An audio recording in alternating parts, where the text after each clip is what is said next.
Hello and welcome back to Raised by Giants, where we talk all things spirituality. I'm Ryder Lee. Tonight is a very special roundtable discussion for my 100th episode, and I have brought people on here tonight that have helped me a lot in these 2 years, that have tons of knowledge, very well respected and honorable people I can really find in this space that I've had on my show several times and have brought me on their shows. And first up is my co-host. He is a host of creator of Forbidden Knowledge News and the Forbidden Knowledge Network, Chris Mathieu. Good to see you, my friend. Thanks for coming on. Hey man, thank you so much for having me. Been looking forward to this. And I honestly don't know what I'm doing here. All these guys are experts and amazing researchers in doing what they are doing in their field. So I'm just honored to be here amongst them. So thank you. And our first panel member is David DuByne. He is the creator of Adapt 2030 channel on YouTube. He discusses energetic changes on Earth as the sun repeats its 400-year cycle of low activity, affecting global crop production and economy of everyone on our planet as society resets. Hello and welcome back, David. Good to see you, my friend. Thanks so much for coming on. Yeah, thank you. I'm here as much to listen and learn from others as to participate in the conversation. So I'm just going to sit back and absorb unless something falls into my lap that's of my research. Otherwise, I'm here to listen as much as anybody else would. Thanks for having me on. And hello to everybody else. Wish I could shake your hands. Hey, everybody. Next up is Wayne Steiger. He is a philosopher, researcher, educator, spiritual teacher, and visionary on occult and esoteric studies, and many other topics he dives into on his YouTube channel at Wayne Steiger. Hello and welcome back to the show, Wayne. Thanks so much for joining us here today. Thank you, Ryder, for having me on. I feel humbled in the audience of such greatness here, but thank you. It's exciting, and it's exciting times we live in. Absolutely. Thank you, Wayne. Next is Jay Weidner from Reality Check. He is a renowned filmmaker, author, scholar, writer, and director, considered to be a modern-day Indiana Jones for his worldwide quest to find clues to mankind's spiritual destiny via ancient artifacts, societies. He's been featured on the History Channel and has produced original content for Gaia TV. Hello and welcome back to the show, Jay. Thank you so much. Nice to see you. Nice to see everybody. And it's finally raining in Colorado after 9 dry months. So it's a good day. It just snowed. It snowed in Denver, didn't it, the other day? Yeah, it's raining right now. So it's a serious pleasure. You have no idea. And next up, we have Penny Kelly. She is an author, teacher, publisher, consultant, neuropathic physician, and researcher of consciousness. You can find her work on her YouTube channel, Penny Kelly. Hello and welcome back, Penny. Thanks so much for coming on. My pleasure. Thank you so much for inviting me. I am glad to be here and excited about the conversation. Thank you all for joining me here today. I really appreciate your time. I believe that I have assembled the best panel ever on the internet, and I have a lot of things to talk about, and hopefully the audio is sounding okay whenever this thing gets taken down. But we have a lot of things to talk about based on what's happening in the world today. I believe we are in for one of the biggest collapses in history. We have so many things happening at the moment: distractions, agenda after agenda, magnetic pole reversal in progress, true north moving by day, grand solar minimum, food processing plants being burnt to the ground, it seems like every week now. Food prices have nearly doubled since 2020. Gas prices at an all-time high. Threats of war, and of course, they're pushing the new boogity boo, like we knew that they would, of course. But I brought you all on here today to talk about what we can expect in the next 5 years globally. So, David, let's start with you, and because you've been researching the grand solar minimum and how to keep up with global food crop production during this grand solar minimum period for a long time now. And what have you been seeing as of late with the sun? Well, it does look like it's going to be a little more intense than what the news media is letting on at the moment. You know, if you put it into the grand scheme of things, they're talking about a 20% decline in global wheat production this year. But that's only from the Ukraine, the Russia, and the Black Sea fiasco going on with the export embargoes, the sinking of the grain vessels out there, the mining of the Black Sea, and then the ports are closed. That's factor A, but the elephant in the room nobody's really talking about except ag news right now is the fertilizer shortages. And they're putting that at 20% globally this year. Original research was at 13%, but they apparently have upped it to 20% now. So if you do a single one-to-one calculation, that fertilizer application reduction is the same percentage of your crop yield reduction as you decline in the fertilizer. So if there's a 20% reduction in application on the field, you're going to get a 20% reduction in your yield coming out of that acre or hectare. So now work the math with the wheat minus 20%. Now the winter wheat that was planted back in November and December that overwintered through winter and is now emerged doesn't really count for that. We're going to start from spring wheat forward right now. So anything that's gone into the ground in the last month and a half, depends on where your latitude is, there's a lot heavier losses coming. So the numbers that I'm willing to put out publicly now are 35 to 40% global reduction in wheat, 35 to 42% reduction globally in corn, and 15 to 18, possibly 19% global reduction in coffee output this year. And then the oats also will have record high pricing because electromagnetically it's strange where these outbound hill currents are exiting out of, say, 40 degrees north latitude around Russia and the Oblast region. The major oat producer of the world is right there. So they're having disturbances in localized weather from electromagnetic field, like the outbound currents intensifying. So the local systems are behaving strangely. But now you have to really wonder what's going to happen when 40% of the world's wheat disappears, 40% of the corn disappears. How's that going to upset the balance of the world? How will people respond? And then how are governments going to respond to that? So I think we already get a slight glimpse into what's happening on the response, the stimulus, and then where do we go from here through 2023 and the end of 2022.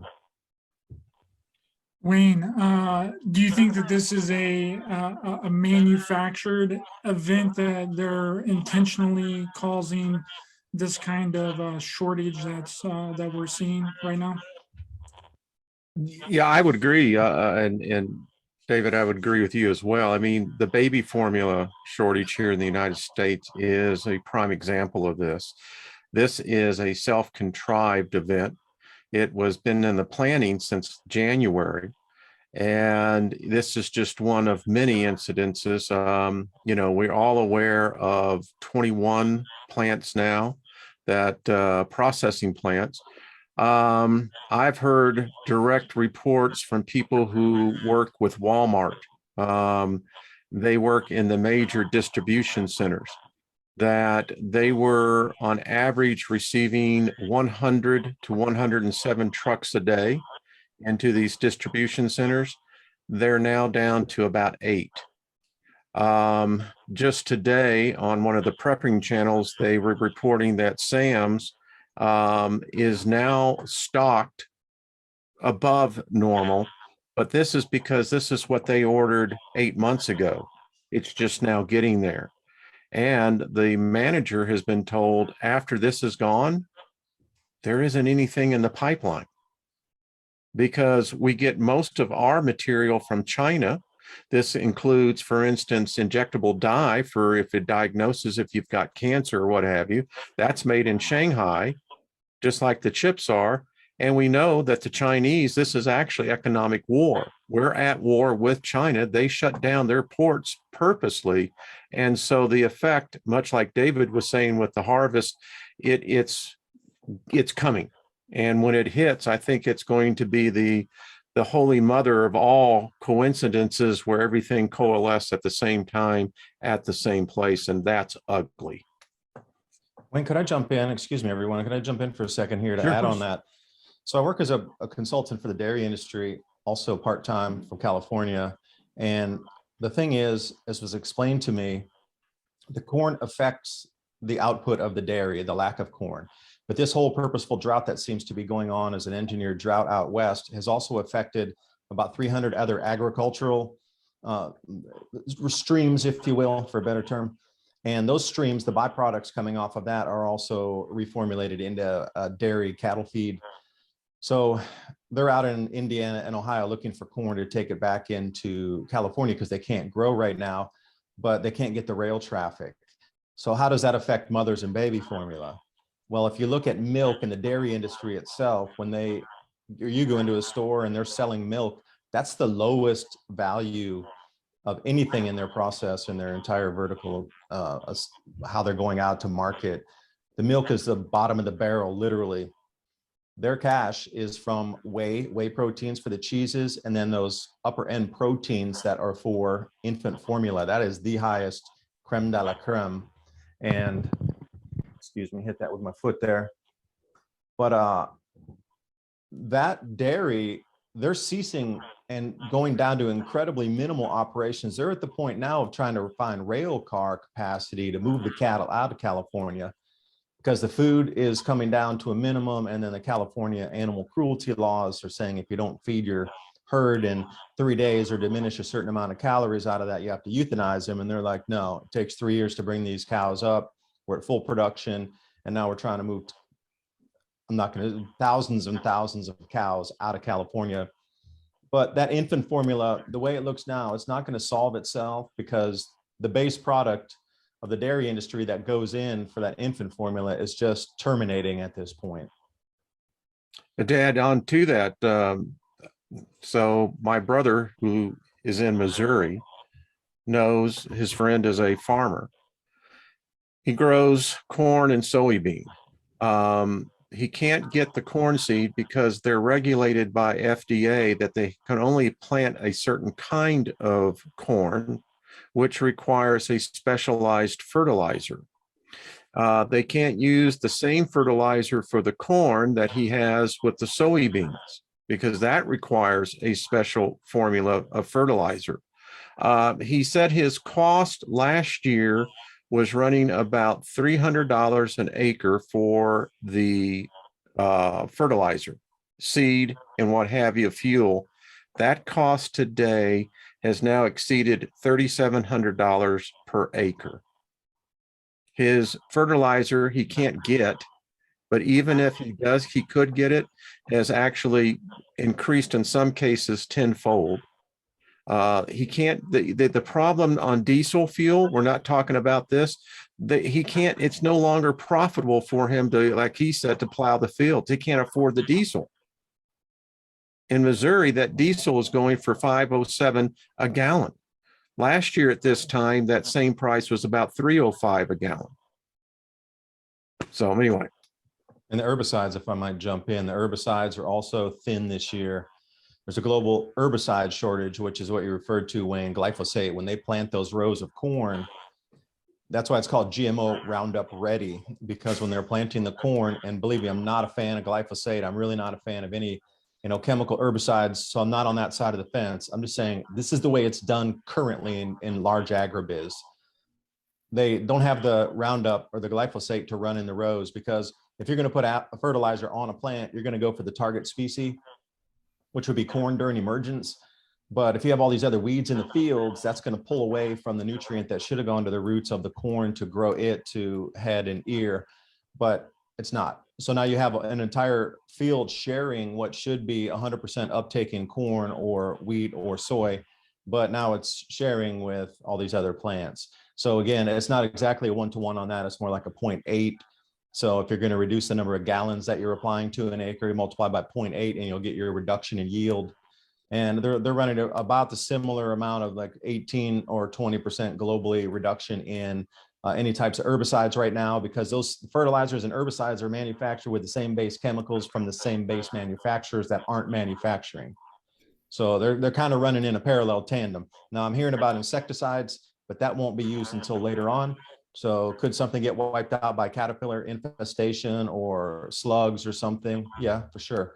So you need to add all these other factors on top too, and you can really start to it's a dire agricultural situation. And I just don't know how the governments are going to react to control angry citizens on the streets, because that's coming September or October at the very, very latest. That was my This year, question for not years from now, months from now. That was my question for Jay. Jay, how do you think that the governments are going to distract the public from realizing that these shortages right now are a real problem? I mean, we've seen how people reacted over toilet paper and paper towels in 2020. How are they going to react whenever, I mean, we're already seeing it. You go into your store, the shelves are pretty dang bare now. So how do they keep this up for as long as they can? Well, they're going to try a lot of distractions, but this one's not going to, you're not going to be able to distract their way out of this one. This one is going to be full force. This is the turning of the ages. It's about 10 different cycles, as David knows, are coming together at once in a rather astonishing way. And I think, you know, we can talk about the woes, but I think at some point we need to start talking about how to get out of this, because I know that the Davos crowd is meeting right now, and they're, you know, discussing the regulation of the world. And I don't see it that way. I see us actually falling into decentralization.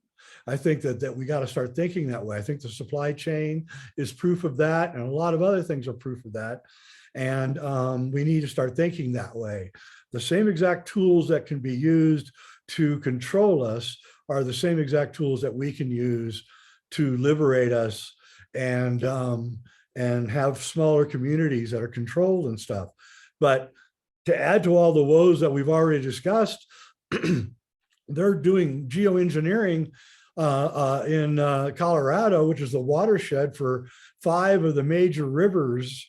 There's a 30 square mile area of Colorado that is the watershed for the Colorado, the San Juan, the Platte, the Arkansas, and the Rio Grande. And we're not getting any rain, not hardly getting any snow, and the waters are all drying out. Vegas is going to run out of water here soon, very soon, because the Colorado River doesn't have any water in it.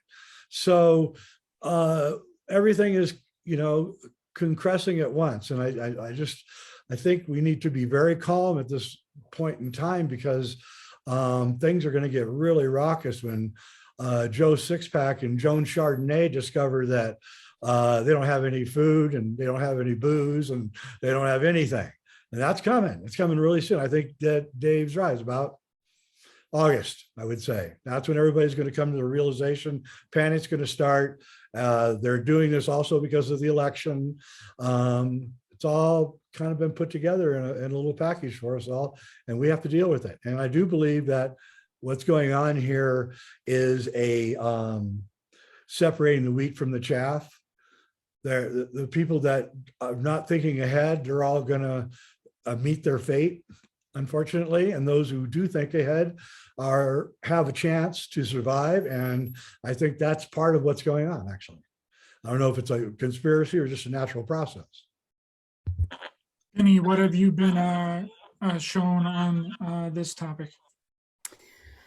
It wasn't good. You know, right after Kundalini happened, that was back in '79.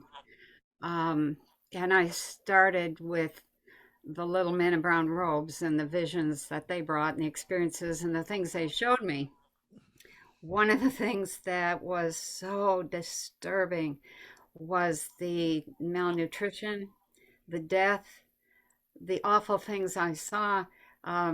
People trying to get something to eat, the things they were doing to one another, they were not good.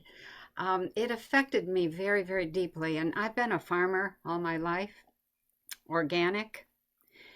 And we were very poor. And so we lived in a very, very self-sufficient way.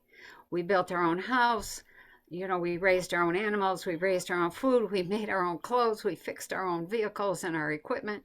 All of that. And so when I saw that stuff way back then, it kind of said, I'm keeping I'm keeping my roots close by. I'm not cutting myself off from those roots. I mean, I did for a little while because I had a wild phase. But when you really start to mature and you start to see your place in the world and what the world really is, it's had a huge impact on the work that I've done. And really, I ended up leaving engineering and going into the study of consciousness in order to be able to impact the way people saw this period of time right here, and to encourage them and to teach them and to say, hey, this is a period of self-sufficiency. I don't care what conspiracy theories you have. Yeah, they're probably all true. But the bottom line is nobody out there cares except you. Care about yourself. Learn to do this. Work with people. Cooperate, cooperate, cooperate. And so the whole effort that I've made over my life has been to write books and educate people, educate consciousness, not telling them what to do, but you know, this is how you might think about this, and this is how you might prepare for that. And I agree with everybody else. We're coming to that moment, that come to Jesus moment, when you have to see what's really happening and you either take responsibility for what you have done or not done, or it's over. And we did lose a lot of people by 2025, a lot. I'm So sorry. Penny, with that malnutrition, was that centered in the United States here It was that you were seeing? global. It was global. Yeah. Yeah, And I you know, mean, David, I started watching your reports on coffee way back when, on Adapt 2030, way back when, and thought, oh my God, there's one guy out there who sees what I see. So I've been really concerned about why don't people see? So I'm sorry, Wayne, I think I cut you no, off. no, I was just agreeing with you. You know, there was a website, it actually got bought by Lockheed Martin that actually and I have actually this steel captures of the site. They estimated between now, because we're now at that time, this was back in 2016 when they were up broadcasting this, that in the United States, the GDP will drop precipitously by 78, 79% with a population reduction of approximately 202 million people. That's a third. That's a third. And, you know, and then they put this into ratio to China, to Russia, to every country's in its GDP. And what's really interesting, it was the United States and Great Britain that saw the greatest reduction of its population, the United States being the first. Now, this is interesting because if you buy into what the vision that George Washington had, his third vision that before he passed over, he saw the United States being attacked from both shores. And I think that this is correlating into what we're about to see with China. But that's just me, because again, China, they're into this to win. I don't think we are. China has a demographic time bomb, and they know it. And if they don't do something militarily in the next 3 years, they don't have enough men to be in an army. This is the problem with Russia too. They're in a demographic time bomb, and they the same thing. If they don't do what they're going to do now, they're not going to be able to do it. However, the United States is not in a demographic time bomb. We have a lot of young people, and so and so we are being targeted, but not in a face-to-face war. It's you know, there's 3 phases of war, and we're in the first 2 phases, and it's serious. And they're playing for keeps, and we don't even know we're in a war. I know. Yeah, I shouldn't laugh. That is so true. It's true. Yeah. Chris, Yeah, do you have and anything before we get to the next thing that? Yeah, I just I wanted to first agree with everything that Dave and Jay and Wayne and Penny has said so far. I think Jay's completely right. We do definitely need to focus on some solutions and what we need to look forward to as a collectively in the future. But I do want to get all of your thoughts on this. experiencing unsustainable systems. What they're presenting us, it will crumble. It can't last. Everything that the agendas that they're rolling out, people are seeing through them. Each new thing that they're trying to roll out, like monkeypox now, it seems like it's going to be a failure. I don't see people falling for these it's medical agendas anymore, or these false flags, or whatever you want to call them. And I think that it's coming to a head, especially with what people will accept in their lives. And we're also being presented with this illusion of scarcity, and they're trying to get people herded into smart cities, relying on technology, relying on big daddy government for their food and for everything else. And we're presented with, well, if we're have this scarcity of food and scarcity of supplies and all this, what are we going to do? We're going to freak out, and we're going to have all these, riots in the street. And like Dave was saying, people don't know how to handle it, when in reality, we have everything we need right at our fingertips. We have seeds. If you know how to garden, if you know how to plant, if you know how to raise your own animals, do all this, you have everything you need. It's just people are so reliant on these false systems they presented. And I think that's all part of the future agenda, to herd us all into a metaverse type reality where we are just reliant on the physical aspects of our lives, and they're trying to extinguish spirituality that goes along with it as well. But I want to get your thoughts onto that aspect, where we're kind of being maybe groomed into this metaverse. Maybe we don't need regular food anymore. Maybe GMO food will help us biologically integrate with machines, or whatever this future, this transhuman future that they want for us. I want to get your thoughts on that. Well, I And whoever personally wants to don't think start. it's going to happen. I think they're not going to win. I think they completely underestimate who we are.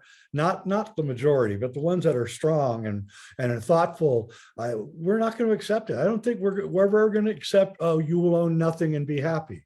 Well, I don't think any of us are going to accept it. The thing is that they keep putting it so much ante up that we're going to have we're going to come to blows at some point, where we're going to have to say, no, we're not accepting what you're doing. We're not going to accept your transhumanism.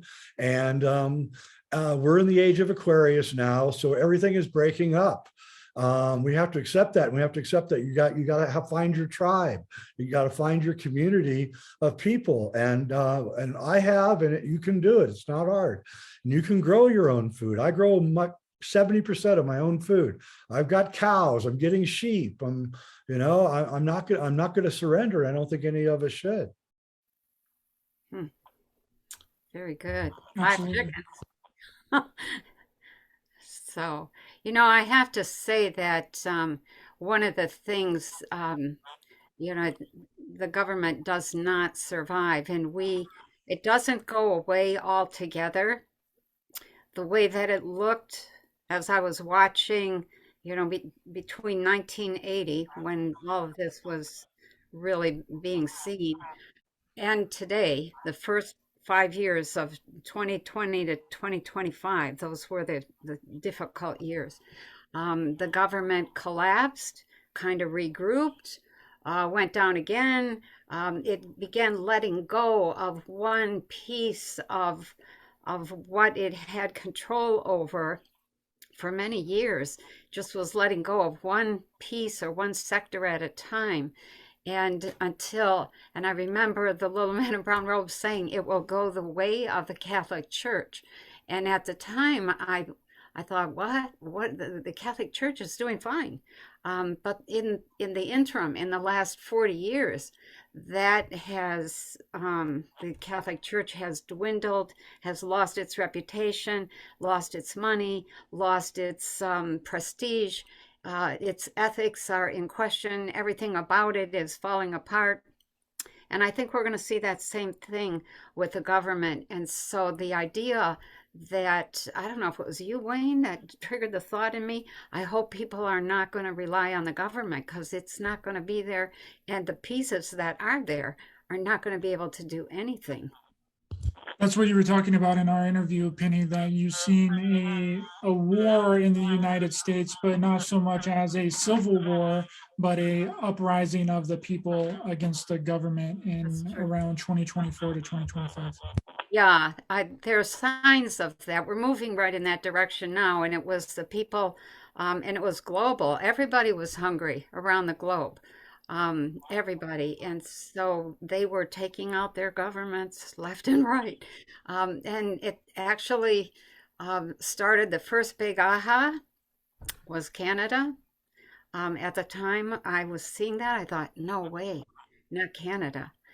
But it's turned out that Canada is going through this massive change, and they are going to be among the first to actually say that's enough. We're done with you. And there came a point where people stood up and said, "We're not paying taxes because we're not giving you money to do stuff that we don't want you to do. You're using it for war. You're using it for all the wrong things. What about us?" And so our money was going out everywhere around the world. We see that today everywhere. So we have a lot of things that we have to face, but I think Jay is right. We're going to end up, people are going to stand up and say, "No, sorry, I draw the line," and they're going to be pushed by hunger. So See, to answer your question on that one, Chris, we're leaving Colorado. Colorado's unsafe. We're getting out of where we've lived for almost 20 years. We're moving somewhere east. We've been prepping since 2006. So this is not anything new for us. And I'll just give a little tip to people out here. If you can't afford gold or silver, which by the way, silver's at a bargain price right now. We've been doing things like buying, this case is copper. You can buy copper ingots because copper is going to become, if you look at the thing with our sun, and I think Ben Davidson's done an excellent job over at Suspicious Observers. Our sun is going to nova. And I think they pretty well documented we're in that window now. And let's say it does nova. Well, it's going to be a very bad day here on Earth, regardless of what's happening. And if it doesn't, the hunger thing is real. If you're not prepped by now, unless you're very wealthy, it's going to be very expensive and it's very difficult. We run food banks, and it's very difficult now to get bulk food. And the bulk food that you can get it's outrageous. In some cases, it's as much up as 50% from a year ago today.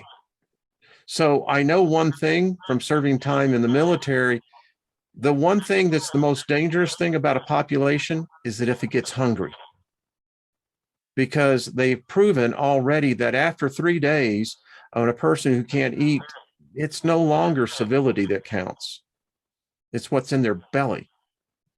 And I see, unfortunately, a cleansing taking place in this country, and it's going to be, unfortunately, in a lot of dead bodies. I mean, we can't sugarcoat this anymore. When people get hungry, in Kroger is starting to now install security guards. They're already anticipating this. Walmart, same thing. They're deploying security guards because they see what's coming down here. And I think that I think it's probably going to be more like October. We won't probably see an election because they know what's going to happen. If there's a change of power, then what's in power is not going to be in power. And that's where things get really interesting as well. So I'll shut up here, but think about alternative type of metals. I mean, these are the type of things. It's a barter economy is what I'm trying to say. And that only happens, like Jay says, if you're in a community, that's where barter economies work very well. Absolutely. And you brought up something really important there is the threat of some kind of natural disaster. We know that they have the ability to manufacture any kind of natural disaster. And David, we were discussing on my show last time that And you were saying that a second electromagnetic field is occurring in our solar system and will be in full effect in our near future. How will this second electromagnetic field affect Earth? Yeah, before I jump into that, I'll continue on with the bulk food here. Now, if you go into your farm co-op, you can get wheat berries by the 50-pound bag for around $20 right now. And then also, if you can request and get non-GMO different types of seeds like buckwheat, you can grind that into buckwheat flour. 50-pound bag right now is around $50. But the wheat berries, you can grind that into flour, or you can sprout your own wheatgrass so you can have micronutrients and superfood at your fingertips. Like I say, it's around $20 for a 50-pound bag right now. The oats, again, you could use those for food. And the sorghum, you have to get the correct kind, because some of the sorghum's only for planting for silage. But then there's the others that you can, again, grind up for like sorghum bread, or you can cook it as something that would be similar to rice. Millet, Japanese silver millet, you can get that by the 50-pound bag. That was around $80. I just bought a bag of that. Like for me, I'm stocking up on, I got thousands and thousands of pounds of fertilizer, because now I'm at the point of mixing my own, because my farm co-op store ran out of pre-mixed. So then I'm out there buying a full bag of nitrogen, a 50-pound bag of nitrogen, a 40-pound bag of phosphorus, and whatever. And then I'll just mix the ratios myself, because it's just weight at that point. But if your supermarkets run out, the last place you could look for bulk is going to be at the farm co-ops. And remember, you can't get anything less than probably a 50-pound bag out of that.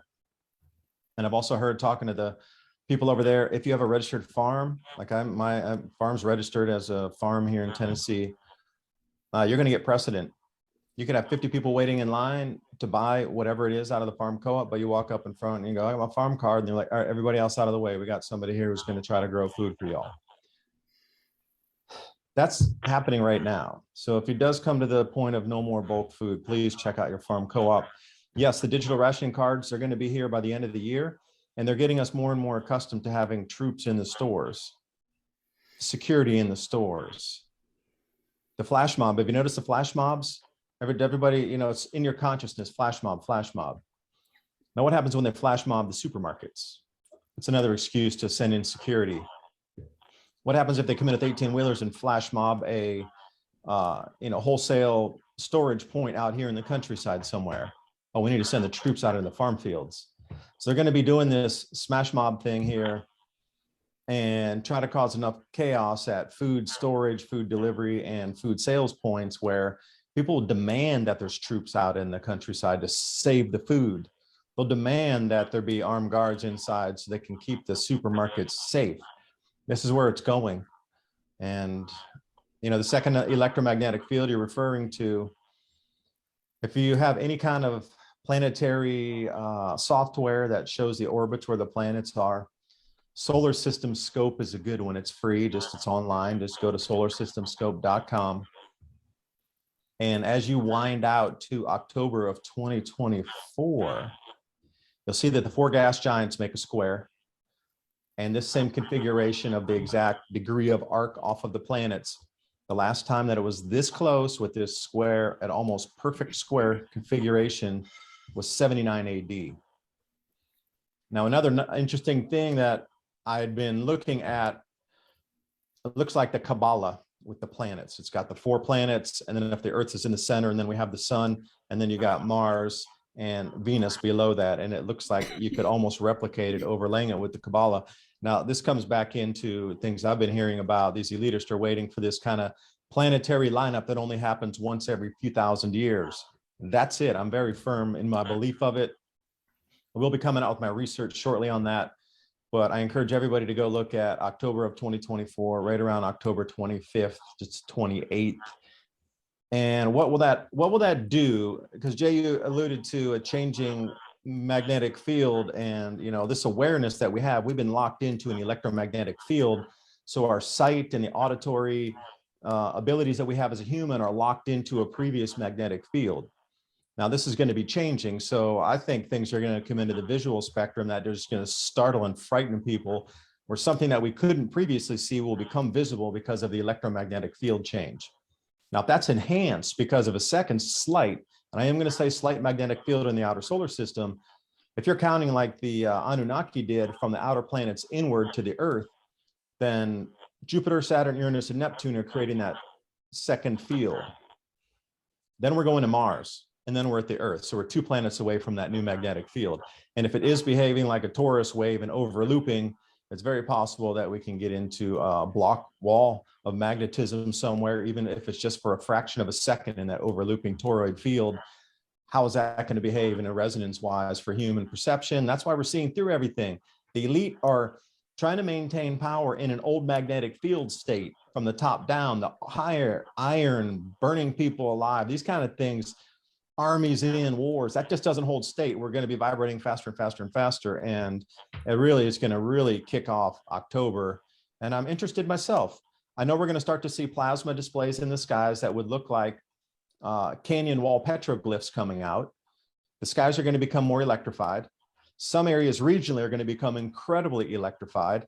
And I would imagine around that same time that mineral veins in the crust of our Earth are going to start growing with sort of an aura. They'll be glowing outbound by just the excitation of the atoms in the mineral veins. And, you know, stories of old, that's how they saw ley lines, St. Elmo's fire. That's why they put all these ancient temples everywhere. They could actually see it glowing in the ground. And I really believe we're coming back into something like this in just a couple of years. Now, how do you control the populace after that happens? Everything that's been known as a control structure no longer works in any way, shape, or form. So that's what I got. And I don't know if anybody else can comment on how that second magnetic field might affect humanity or our ability to see the lies and the ways that we're being farmed on this planet. Yeah, Jay, you've done you've done a lot of research into the Cross of Henday and tracked back a 400-year solar storm that has the potential to cause a planetary reset or a collapse of a civilization every 400 years. And we know that all the planets in our solar system are having activity right now. So when are we due for the planetary solar storm? Well, I think it's interesting that the sun panel on the Cross of Henday has a square, 4 objects in a square, and then the sun is expanding outwards as if it's being ignited somehow. And that's the most important symbol on the Cross of Henday, I think. And so I never even thought about it until he just said that the planets are going to be in a square. And I've always wondered were the 4 objects, you know, the constellation Pegasus, or were they, you know, what were they? What do they represent? And very well could be this, because Fulcanelli definitely says that the end of the age is at hand and that it'll be here soon. And that was in 1958. So, you know, it's exactly one generation ago.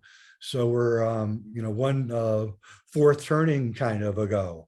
So we're going into this thing, and I think that we're going to, half of us are going to go completely mad, and the other half are actually going to see the world as it really is for the first time in a long time. And we will understand why the gods disappeared. They didn't disappear. We just can't see them anymore. Dave, while we're talking about our magnetic field, I just want to get your thoughts on magnetic North's rapid movement towards Siberia. And is this something that we need to really pay close attention to? And what should we have to worry about if this should pass that, you know, this 45-degree mark? Supposedly it's supposed to flip. What do you think about that? Well, I've seen some research that shows it's speeding up. Now, this is from independent researchers. Compared to what you're getting from the government swarm satellite data, compared to a network of magnetometers from an independent researcher of some 200 plus stations that are getting their own readings in completely outside of centralized control. And what they're showing as the movement of the magnetic north, it's hard to say, you know, once it gets out of that locked field pattern and it starts transiting further and further south, and also to the east. It's more like the 40-degree east mark, and then it's almost coming across itself. And once it gets into that area, out of what you consider the polar regions, there's nothing really there to lock it in terms of north and south orientation, and it can pretty much move rapidly wherever it would want to go to, excuse me. But Ben Davidson at Suspicious Observers did a bunch of research and showed that is going to snap. If it does indeed, the south and the north meet somewhere, it's going to meet off in the Indian Ocean to the west of Indonesia. So how quickly will that happen? Not sure, but governments obviously understand that this magnetic field is in play, and they're either going to use it to their advantage, riding on top of a natural cycle to achieve goals faster, or they're in panic mode, and maybe some of these shortages we're seeing are the last ditch effort of continuity of government to prepare for the disappearance of rail cars. Where'd they all go suddenly in the last 3 months? Oh, maybe if they were packed and put underground. Where did all these shipping containers go to? Millions of them just disappeared over the last few years. Well, maybe they were packed up and stuck underground. But you're looking at all these, the perception changes of the human race, the sun possibly changing color spectrum to blue after this, because we've seen it go from yellow to white. John Casey, was saying that with a color spectrum might tinge toward blue as we get through this. And all these food crop losses, it's going to be a time of change that nobody has seen or contemplated. And, you were mentioning, Jay, these 10 cycles here. I didn't have that many culminating at one time. I had, 5, 4, 5, and even adding in El Nino, La Nina, the solar maximum, solar minimums, in addition to the multi-century, multi-millennia. But I wasn't going back 12,500 years or 42,000 years or the last interglacial on top of this cycle, but very well could be in terms of duration on the powerfulness of this cycle. And also, I'll give shout out to Mavic Observer. They're the only ones I've seen. Yeah, the 5.1 average for the last 27 months. The magnetic north has been moving. We did see a brief period during the winter where it exhaled at 5.7 miles in the winter months, but it has pretty well sustained a 5.1 mile drift to this 40-degree parallel mark. Now that's, I think, kind of, no one really knows, is that really the magic tripping point?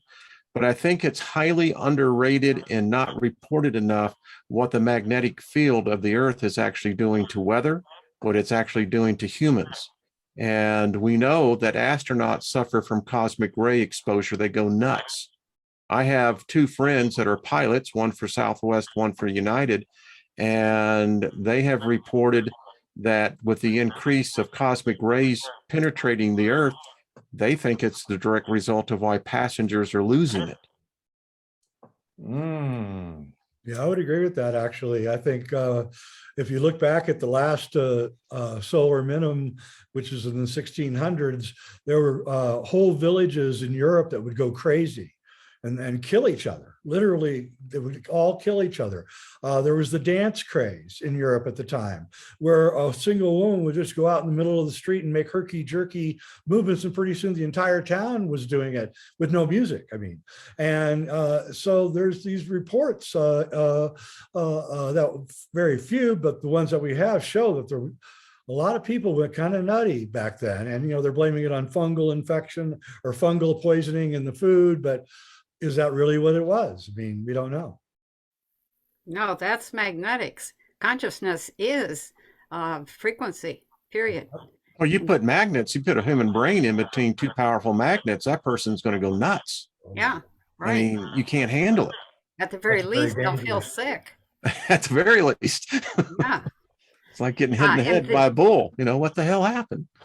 Right. The date that Maverick Star, was it Maverick Star? Yeah, Reloaded? Maverick Reloader. Is that what it is, Yeah. Dave? He says next April.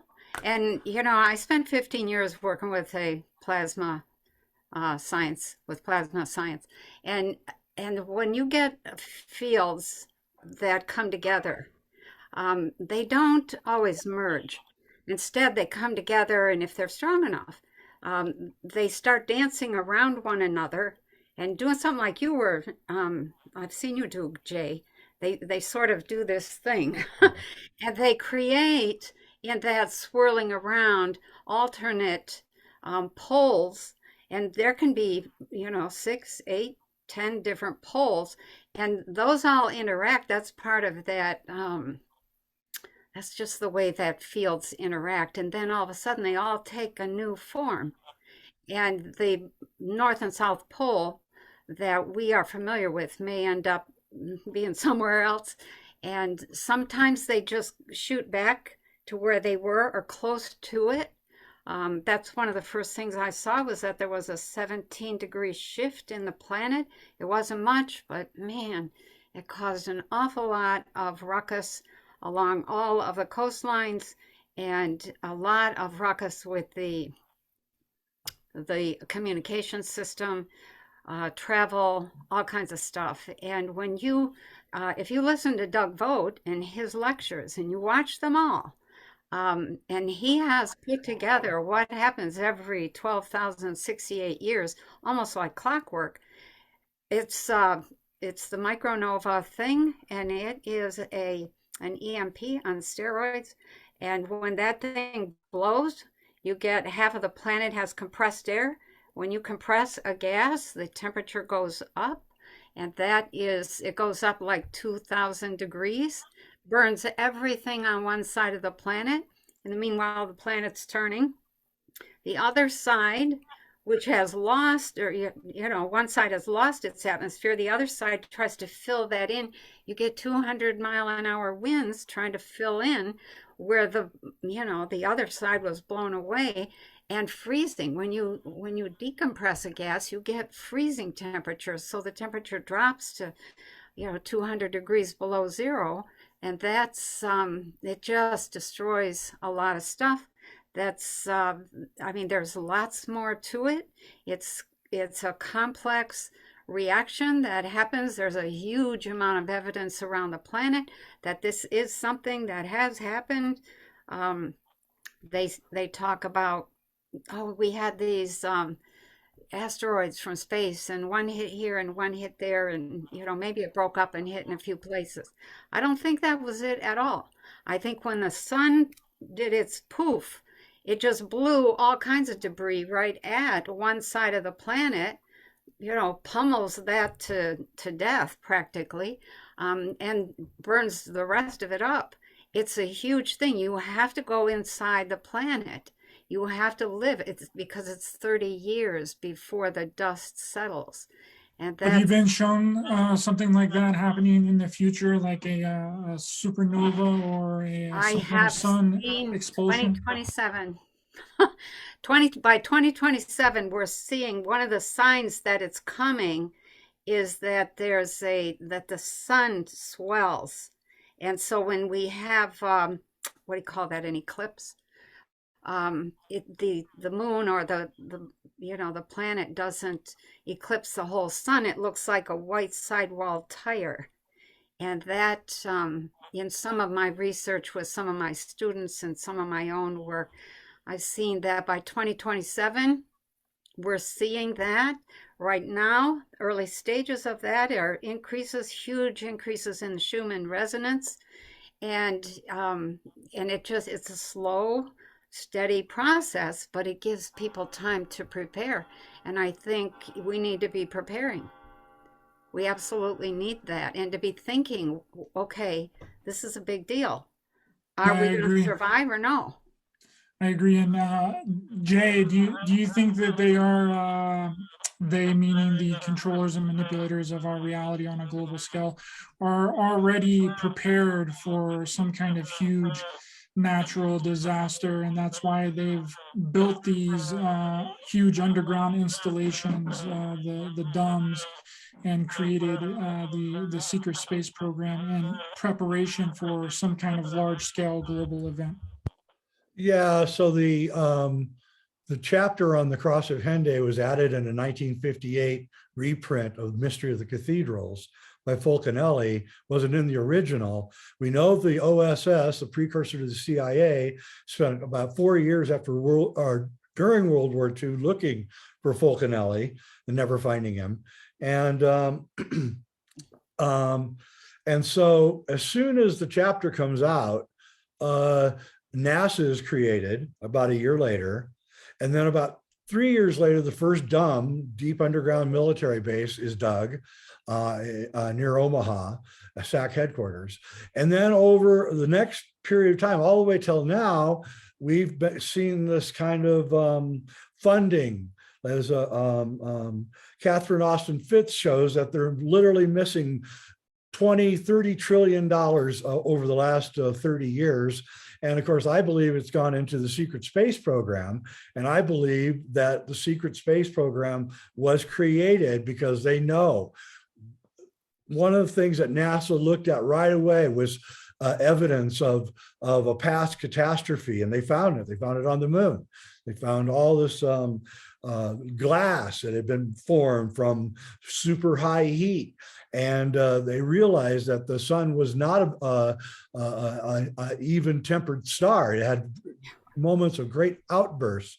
And I believe that it's not just that it's going to be a giant lightning storms. That's what it's going to be. I believe that that's what has actually really happened was it's not going to be a nova so much as just so many lightning storms of such a high degree that it's going to ignite forests on fire and everything. So I'm really familiar with Doug Vogt's work. I've known him for like 40 years and I really appreciate him. And I like his work a lot, actually, and have been heavily influenced by him. And yes, every 12,000 and change years, we get hit with a massive solar storm, and we're due. We're due for it. It's 12,000 And years. there are other storms in between. Yes. 6,000 right. and 3,000 and 1,500 years. Yep. And It's like yeah. Randall Carlson just did a series of the fires between 1810 and 1910 in North America, where like half of Lake Michigan burned up on the Chicago fire. These fires where are they coming from, and who's igniting them, and why are they so massive, and how can they burn down stone buildings like in San Francisco and in Boston? The buildings were all stone, and yet they're burned down. And so, there's a lot of things that we have to start looking at and wondering what's going on. And is the sun periodically lightening up places and we don't know it? Or is there something else going on? Mm. What's the probability that they could be using weather manipulation technology to manufacture an event? We know that they have the ability to do this. We've seen it in Texas last year. They got over a foot of snow and shut off the water and electricity. So if they can manufacture snow like that, then they can definitely manufacture earthquakes, tsunamis, hurricanes, and anything like that to fit their agenda to get people to move someplace other than where they are. What's your guys' thoughts on that? Those are minor. Earthquakes, a foot of snow, that's minor stuff. When you're talking about a micronova, if the sun does its micronova and you have this massive heat blast that hits the ocean, it instantly vaporizes 400 feet, the top 400 feet off the ocean. Now you got 400 feet of water up in the atmosphere, and it comes down as snow, 19,000 feet of snow.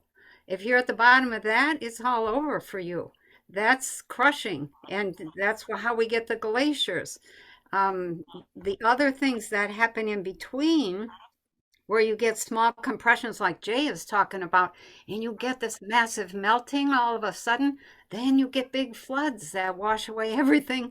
The glaciers melt almost overnight. So we have to, actually, Jay, it was, I was listening to you talk this is like a couple years ago maybe, talking about the mystery of the cathedrals. I went out and bought the book. I thought, oh my gosh, I didn't even get 15, 20 pages into it when I thought they're talking about what I call the language of energy. How do you get a message across? It's in the symbolism. And that then led me to some other stuff. And what I have recently been trying to deal with is the Hamlet's Mill. And all of the myths, all the way around the world, they all say the same thing. Hamlet is a word that means the duped, and we are the duped. we get here, we think we're building a community, or we're building a city, or we're building a corporation, or whatever. We're building our tower. And then the mill starts to turn. And what's the mill? It's the fact that the planets and the sun are not as stable as we think. And they have a regular cycle. And we're into that cycle now. I've been watching the grand solar minimum creep up and noticing we used to have 80-degree weather the first week in March every year for maybe 5 days. The last 5 years, we're lucky to see one 80-degree day by mid-May. And that's it. Oh, we have global warming. It's like, yeah, where is it? It's not here in Michigan. So we're at a place where we really need to reconnect with Mother Nature. Well, they really are engineering the weather. There's no doubt about it. That's true. Yeah.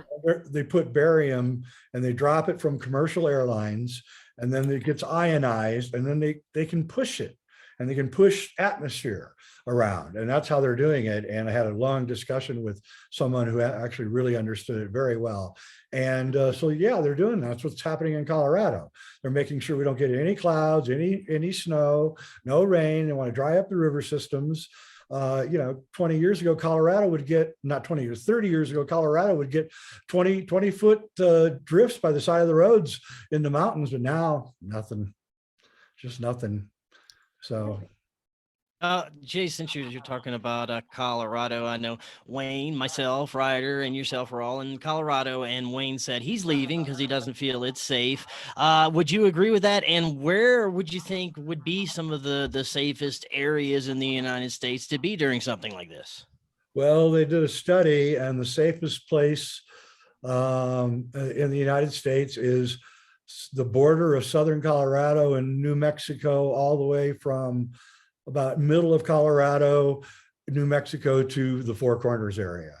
I really don't know why. I have no idea why they consider that safe. It has water, it's high up, but other than that, I don't know. I would not want to be north of the 37th parallel, though, in Colorado. I think Wayne's absolutely right. I think Colorado is going to be a frigging nightmare, especially the Front Range when the food crisis comes. They don't have any water either. So they're going to have their own problems, and everybody's moving there from California. We're getting out.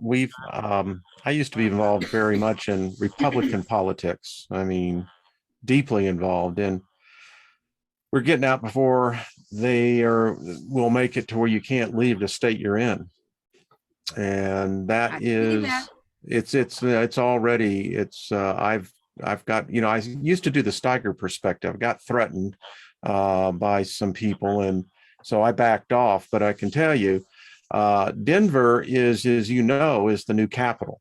Yep. For the new emergence. I worked with the Federal Reserve for 2 years, and they have the reserve currency. I mean, the greenback is not going to be here. It's going to collapse. And in the midst of all this, we've got everything else. And, it's probably one of the best orchestrated symphonies I've ever seen, because we're being well tuned and well played like a piano.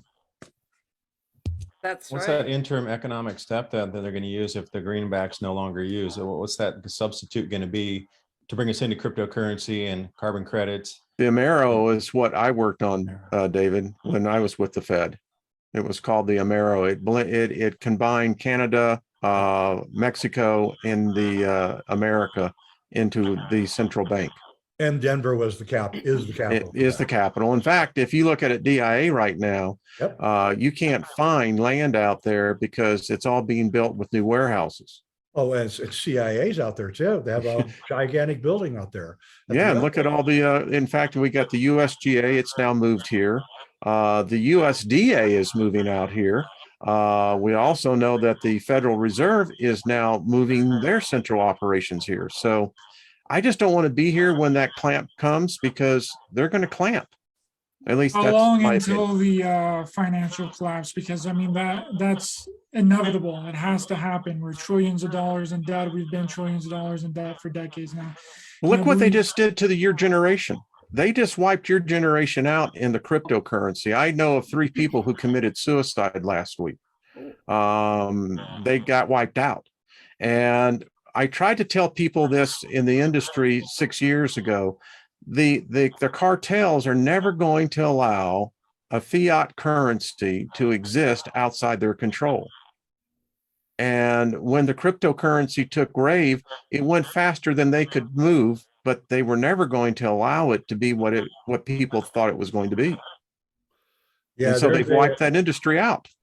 there's a certain billionaire, I'm not going to say his name, but he's been promoting Bitcoin for the last year. And I'm going to say that I think he might be selling all of his Bitcoin right now. And Michael Saylor. I'm watching some of his movements and we're going, what's he doing here? And I think he's getting out, and I think he's the one that's driving everything down. Well, you know, with Biden doing 2 things that disturbs me. Number one, he invoked the Wartime Act on production. So now the United States no longer has a free food processing aspect. It's now under federal control. This is federalism on steroids.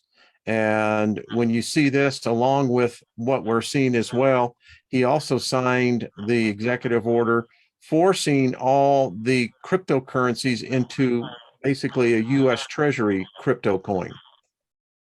Yeah. David said something really important in there, though, about like what is going to replace the current financial system. What do you think that's going to look like, David? Do you think it's going to be a digital kind of ID, passport, kind of surveillance system, or do you think it's going to be something different? I can give you an answer after this. Okay, Wayne, you seem to be in tune with that. All right, so here's the prediction that I talked to some people up in the CME, and they hold GEM seats up there as being on having a board seat in the CME and also the CBOE. So what they were saying already is the amount of corn that is going to come up and stand for delivery, which means people with the paper contracts are going to walk in and put it on the desk and say, I want my physical corn. They're already anticipating being so much demand for physical delivery that they already understand that they can't deliver at that level. So what's that going to do when it comes to physical wheat and physical corn? And instead of taking cash settlement on the futures market, 35 to 50% of all contract holders demand physical delivery, and they won't be able to facilitate that, and there won't be enough rail cars, and the actual real hard, bushels of corn, tons of corn won't be there for delivery. I mean, I was told that that's going to break the system completely. Does that really have legs behind it, that if they can't deliver on all the contracts for physical, that it would break the system economically first, and that would be a catalyst for everything to snowball downhill? Yes. If you looked at what the mercantile is and the futures are. Yeah, all-time highs. Yeah. And I guess to me, as a common man, I was taught in economics, there's only so much that the bubble can expand before it breaks. And there's pressure coming in from everywhere. And food, as we've talked here now for well over an hour, it really comes down to this. Food is what it's all about. Yep. And didn't Henry Kissinger say in 1976 that the future would be dependent on food? Yep. Who controlled the food, controlled the world? Yep. That's a little bit why they're retreating and coming back into the United States, because the elites now believe that the United States may be the only country that will be able to produce food of any quantity over the next few years. But that's dicey too, because we're having our own weather problems. So yeah, they're killing the system. They are, and there's no doubt about it. I had an intelligence guy on my show right before the 2020 election, and he said, if Trump gets elected, everything will be fine. If Biden gets elected, there'll be massive die-off. And I went, wow. And so that's still up there. So, he was right. There's a massive die-off. I've had known more people that have died in the last year than, you know, and not older people, younger people than I've known in my whole life. Yeah, I've heard that. David, I want to finish the question you asked me directly. So I have a contract. You can't deliver on that, so I'm going to take physical possession. It becomes real interesting then is that it's the point as to who holds the actual product. I mean, what we're dealing with right here is paper. And you asked Ryder what would be the intermediary. It's digital. I mean, it's already into the system. The 2010 Wall Street Reform Act already laid the groundwork. If they need the assets, all they're going to do is take our physical assets. I've been told that Biden is considering an executive order that if any American has more than 3 days worth of food in their house, that will be considered to be a federal crime. Well, the other I mean, thing, what though, backs So that the grain currency? Though? silos are What, holding in the regional, so any regional area, small county area, the grain silos are going to be holding the harvest until they find transpo to get it out of their facilities, generally by rail. If But they at don't that have point, the yeah, rails, grain though, you know, silos are gonna be the CSX holders of is, it. you know, we know what Union Pacific is doing. They're taking the cars off the rails. Yeah, BNSF as well. Yeah. Well, how are you what's the point of transporting that grain if the processing plants are all being blown up or nobody is willing to work or there's no money to pay them? That's the whole thing relies on somebody processing something for you to eat. And what I think it's going to come down to is we're going to have to grow our own. We're going to have to process our own. People do not know how to get food from the field to the table anymore. I live in a subdivision upper, you know, I won't say what it is, but I can tell you my neighbors think I'm nuts. Yeah. But these people have a hard time boiling water. I don't. And you're talking about telling them to grill, you know, wheat berry and, you know, to grow their crops. I mean, the growing their crops here is a green lawn. Wow. Oh my. I mean, I'm just being honest. That's the neighborhood I live in. Yep. Okay. If you haven't thought ahead to the whole process, you know, I have a grain grinder, an electric one you plug in, but I also have one that works by hand because one of the things I see is that there are these rolling blackouts and sometimes things go down for a long period of time. What do you do then? What do you turn to then? Who's going to save you at that point? You have to live as if you are totally self-sufficient and you have one leg in that world and then the other leg you enjoy, you know, the world that everybody else is in as much as possible, but it takes a lot of time and a lot of energy to be your own producer, your own farmer, your own gardener, you know, build your own place, take care of your own everything. That's why we're leaving the subdivision. We're going out to the country because if you have taken the time to prepare, and all of a sudden the blackouts happen, all of a sudden the supply chain really does collapse. People are not being able to get their milk, their coffee, and you're sitting there drinking a hot cup of coffee. All your preparation becomes a big billboard. That's right. Guess what? We've been prepping, and you know I don't trust my neighbors. I don't know them. I don't want to know them, but that's just how it is. Yeah. So, all right, y'all are smiling. Maybe I'm the only asshole here, but the way I look at it is that I feel that, you know, when we're bringing in the 5-gallon buckets, you know, because that's what we do, and your neighbors start looking at you. Yeah. Yeah. Uh-huh. Anyway, And I I think digress. another thing that's worth mentioning, when you were talking about the barium and all the stuff, or David was mentioning the pesticides and the herbicides, the stuff being sprayed in order to be able to grow food, all that pesticide, herbicide stuff is very volatile and it has to be stabilized with heavy metals.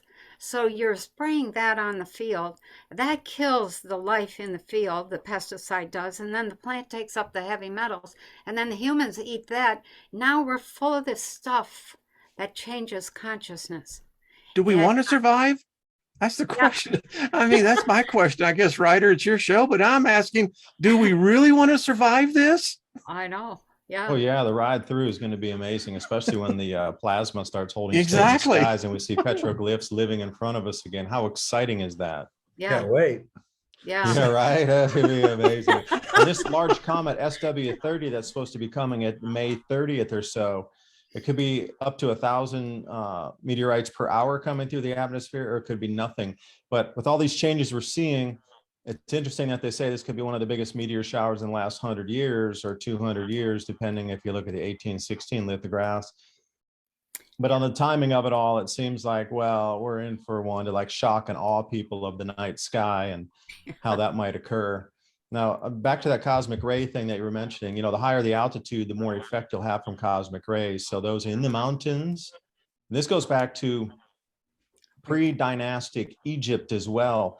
A few myths and legends were talking about the people on the tops of the hills were fried. And then the comets came in, hit the oceans and caused tidal waves. So those at sea level were also in a bad position. So there was this Goldilocks zone between being too high, fried by the cosmic rays, or too low to get wiped out by the tsunami that was apparently 800 to 1,000 feet tall. So somewhere it lies in between. And again, at the higher altitude, if you're in California or up in Nepal or somewhere, you might, or I should say Colorado and Nepal, some of these places like this, Andes Mountains. Yeah. Maybe you want to come down from altitude and get a little bit lower, but stay off the sea coasts. We Where got are looked those- at land that those has a caves? cave on it. It Yeah. actually had, no, it does. That's why we got it. It has a physical cave on it. Oh, We have caves all around us here. Yeah. It has its own water source inside it. So, wow. if I don't know if that's got far enough underground, but we thought about this because the cosmic rays, as they get further into the atmosphere, they get into heavy dense particles, and that ain't good either for the DNA. But anyway, I have one last kind of question here for everyone before we wrap it up. We've been on here for almost an hour and a half now, and I appreciate all your guys' time, but we're gonna get a little woo-woo right now, and because I think a lot of this is happening because of the suppression of technology, right? From greedy humans that we've had since World War II, and we just now have our government coming out and saying that UFOs are real or that they are unidentified. What do you guys think the agenda is behind this? I think the ones that are releasing this filmed UFOs is our military.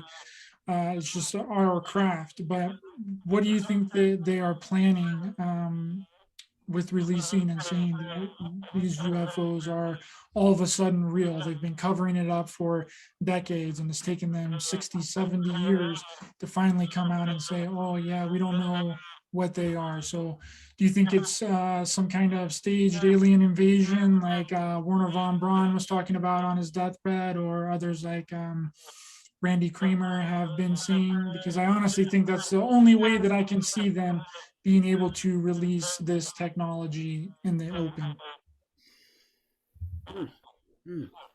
Decentralized power. Yeah. I think that. Yeah, because to move to the new system, if we are going to stay on some sort of blockchain-based document system, or if we do keep cryptocurrency or central bank digital currency, one of these drawbacks we're talking about is too much power consumption to solve the algorithms, or too much power consumption in the entire. Okay, well, if you have decentralized power and we don't need these centralized systems anymore, you find two disks that spin against each other using magnets running off the Earth's magnetic field to generate power. Then everybody can still have power. There can still be a society, but you don't need to rely on the centralization, because the frequency pattern is going to change where centralized systems aren't in that pattern anymore. Right. Centralized is, and I'll leave it at that. But yeah, how would they get from there? Because that UFO dump, the 10,000 documents, I think the CIA had left, talked about antigravitics and sort of free 0 point power included in these spacecraft. And that was, I think, sort of a soft leak into this tech is out here. Tesla Technologies, because I was in Zagreb in Croatia and went to the Nikola Tesla laboratory, and I saw no less than 16 magnetic motors that were functional in that right there. So yeah, it was shocking that the tech has to be released somehow to move to this new carbon credit based world as well. So these new pillars of the economy of gold, silver, cryptocurrency, carbon allocation credits, personal allocation credits, and then digitizing of the world's forests and digitizing of lands, of the ecosystem, and then of oceans and protein supplies is going to have to be on some sort of blockchain. They're going to need to run it with power, and this will be it, I think. And Jay, you were shaking your head, so I think you get the same thing. It's about decentralized power. I know a lot of people that are building magnetic motors right now. Like I said, it's all part of 10 years ago, you would have gotten shot or killed or something. Now there's such chaos that people are doing it, but they're just not announcing it anymore. They're just keeping it at their local, on their farm or on their ranch, and they're not making a big thing out of it. So I think that's kind of where we're going to have to go with it. We're just going to do it ourselves and screw them. And we don't really have to tell them much about what we're doing. Another thing that's going to happen here real soon is each, as you guys all know, our government agencies receive contracts, budgets, right? And they can't exceed that budget until the next year. And their budgets are all being eaten up by energy right now. So we don't think we have to worry about anybody coming out and inspecting us or anything. It's going to be too dang expensive for them to drive around pretty soon. So the governments are going to really just slowly shut down, and they're going to try to take over the digital world, but we can resist that world. So I see, like David said, we're going to be creating our own energy devices on our own property and on our own land, and people are going to start selling them or giving the plans out for free very soon here. I know a person who has enough money, and he's doing it. He's going to give it out for free. So you'll be able to get the plans and make your own free energy devices. Those already exist. You can buy a unit from Kesh and plug it into your house. It supplies electricity for your whole house, and you don't even need the grid. The work that, I can't even pronounce his name, the guy who made the 5-hour energy drink, Minaj, something or other, he's a billionaire. And so he decided to devote 99% of his money to making the world a better place. Well, he picked 3 things. One was water, one was fertilizer, and the other was, God, what was the other thing? It'll come to me in a minute. But he ended up, it was portable solar units. So you take your energy with you. This portable solar unit charges your phone, your computer, your television, and produces electric light for 24 hours.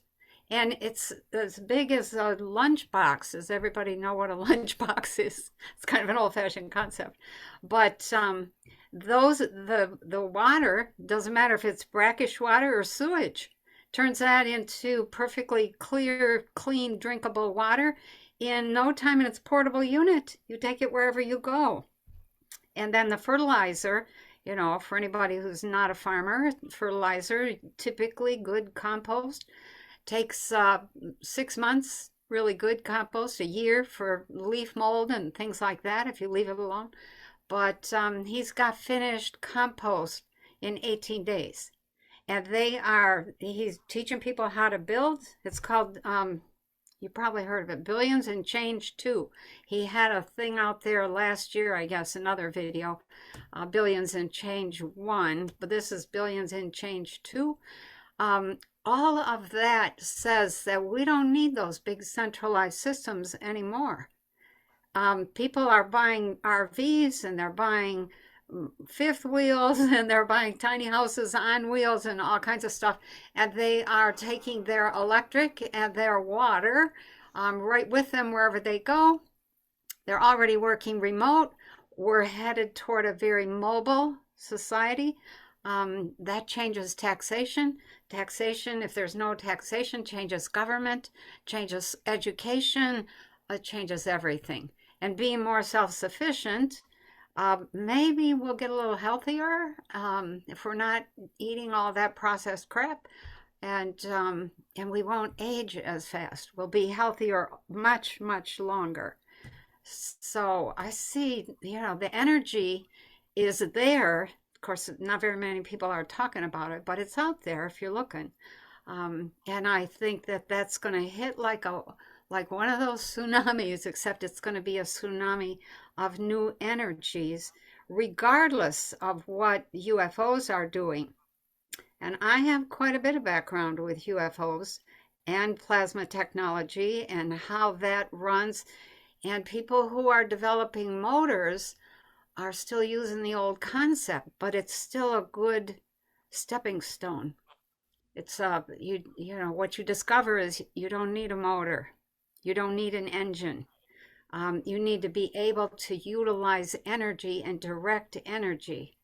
And there's quite a bit of stuff out there that is in patents that has been suppressed. There's quite a bit of technology that just uses energy. We used it in the lab. It is phenomenal. You know, what are we doing with all this old-fashioned tech? So I kind of welcome that UFO stuff, even though they're way behind. Way behind. The government is way behind. Absolutely. Wayne, you have anything for us? Bring us home.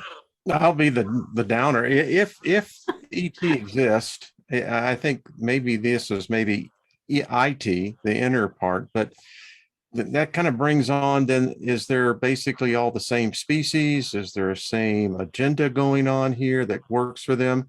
I don't know. But what I do get a sense that I don't see the sunshine and lollipops. I see a very dark time coming for us, particularly in the United States. I don't know about the rest of the globe, because the only one thing I can make relate to is here. I think that if we survive this, those who survive it are going to emerge into a hell. The infrastructure will be collapsed. We saw very quickly what war can do in a civilized country like Ukraine, how they can bomb the crap out of it and make a subdivision into a disaster area. If our government is collapsing, and there's a lot of evidence to show that our government is, anarchy always fills the void initially because there's a power struggle. And I got to tell you, I don't know who the good guys are and who the bad guys are anymore. I know congressmen, I know senators, I know judges, and they don't know anymore. And that's troubling for me as a citizen, realizing that I'm seeing already an economic collapse, a tsunami coming that can't be stopped. There are going to be millions of people in this country that are going to go hungry. Millions more are going to be wiped out financially. And the vast majority of these people are not enlightened at all. They're totally dependent upon this government. And when that collapses, it's not going to be a safe place unless you are in a smaller community. And that's just me. I hope E.T. Ryder is real. I hope that maybe they may have compassion, but I've never seen intelligence and compassion be side by side. Intelligence is cold. And that's what I'm seeing. Everything I see in YouTube channels on the headlines is devoid of love. It's devoid of hope. It's devoid of compassion. What it's full of is fear. And that leads into where everyone becomes fearful. And that's what I'm seeing. So if ET exists, I hope they come down and tell us, like in the day the earth stood still. Maybe Klaatu will come out and say, this is the gift to humanity. I just hope we don't shoot him in the process. Right. Now, I just wanted to add before we close out that I think one of the answers is individual sustainable communities that folks like us are able to start up on our own. I'm starting to have a couple of affiliates that are doing that. Jim Gale with Food Forest Abundance, and I would highly encourage anyone that would like to get if you are starting to do something like this, if you're starting to start your own sustainable communities and you want to get the word out there, contact me. I'm trying to bring together individuals like this who are starting sustainable communities around the United States so there can be some kind of a link up between them. And because I think that's one of the answers that will get us through this, apocalyptic scenario. Good for you. Yeah, really. That's spot on. That's fantastic, Chris. Yeah. So Chris, I know Jim also, we did an interview together, and right now I'm putting up a fence around the 2.5 acres in the front of our property here. and it's 2x3 welded wire, galvanized, but I got the PVC coated, so it's green and it blends in. But Jim's given me a list of plants, and I'm going to put 1,200 feet of climbing plants through the fence there. We're going to start with that, and the other half of the acreage is going to be wine vines on the wire coming across. So think about 1,200 vertical line feet of grow space of climbing veg, from chayote to Malabar spinach, the beans, of course, the tomatoes linked in there. I mean, Any that's wine? a lot of food right at your line, and a Any lot of grapes? people who don't know it, they might walk right by it. And if you, Wayne, I will say something right here. We are going to have to make these choices because you don't know who the good guys or the bad guys are. But the bad guys are going to be somebody at your front door making you either try to leave your house or break in your house to get your resources. At that point, everything in your life changes at that second, and it will never be the same again. That choice, you better mentally be ready to take it, because at one day you're going to have to make that choice. I talked to some special ops guys who are my neighbors here, 2 different guys, and they did some time in Somalia, and then another guy was Vietnam War vet.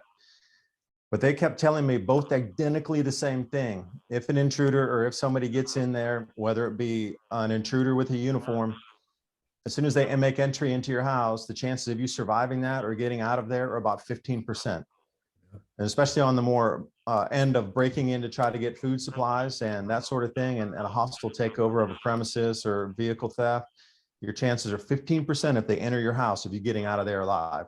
So put those odds in, and when they come knocking and there's something that goes down, the police are going to be so stretched anyway that you're going to have to make your own choices. And being out in the farmers community like we are here, they would just blink an eye and they would get a tractor and dig a hole, and that's all they would do. And that's been talked about here.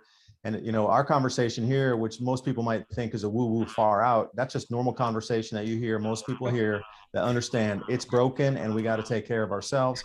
I don't care if it's a 90-year-old farmer sitting down at Hardee's in the morning talking about the old times but sees things just matching up here, or if it's some newer generation of farmers and even kids. Now everybody sees something's out. So these farming communities are pulling together as well. And Wayne, one last thing, your economic collapse, what's the timeline on that, do you think? Like, we're talking this year, sometime this year? We're already in it. We're already in it. It's the veil has already started to be dropped on us. How does that go for property taxes then? Because that's another thing. They're going to try to swoop your property if you don't have gold or silver to be able to transfer into whatever fiat of the day or the moment or the valuation of the fiat is to be able to pay your property taxes. Because even during the Great Depression, they took people's homes again and again and again and tried to have the penny sales out in the farmlands. David, it's odd that you mentioned that. Was one of the things that we looked at where we're moving was the property taxes on that, because we can own the property, but if the state taxes us to the point where they compensate the property, then we're homeless. I think that's where the revolution is going to come as well. We don't talk about those things out in the public, but people are getting fed up with that, because basically I'm paying for services that my family, my generations, or even those around me are not getting. We're giving it to outsiders, foreigners coming in. And I think most American people are getting fed up with that. It's like, I don't mind paying taxes, but let it do to what it's supposed to do. Isn't some David, of the I highest think in your property case, tax your on the state may East go Coast, for though? your food. I think they may they may take a trade. Seriously, you got a 50-pound bag of pinto beans. Maybe that will pay your property taxes for a year. Why?